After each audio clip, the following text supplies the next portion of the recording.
The final advisor value add in the Russell study focused on tax efficiency. As part of a wealth management firm that grew out of a tax and accounting practice, this one is very near and dear to our hearts. Nobody likes paying taxes, and so the value associated with avoiding them is an easy concept to grasp. Well, this hasn't always been the case. Fortunately, today it is possible to structure a portfolio and choose solutions that help minimize investment-related taxes, and that has real value. I know in addition to portfolio structure and investment choice, market volatility in recent years has also provided opportunities for tax loss harvesting, and that can result in material savings either immediately or banked for years to come.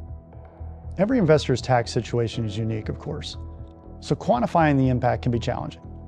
The Russell study arrived at a value add figure of 1.17% by looking at the tax drag of a typical U.S. equity mutual fund compared to that of a tax-managed U.S. equity mutual fund. As with the other value adds in the study, the takeaway is more about the magnitude of the impact than the exact figure. And again, the magnitude is substantial.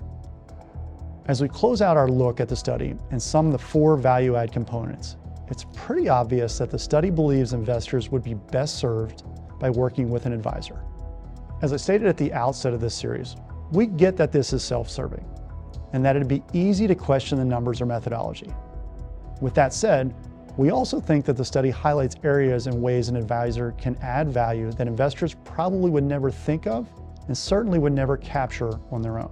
And if one questions the total value add figure and think it's too high, let's be conservative and cut it in half. It's still an impressive figure and well above the fee charged by the average advisor.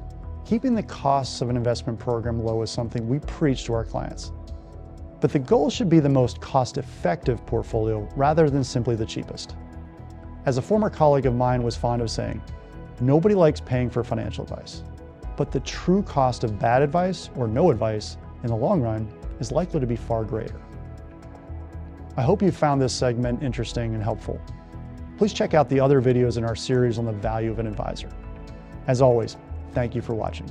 If you have questions or would like to talk about your personal wealth management needs, please contact us at the number or email shown at the close of this video.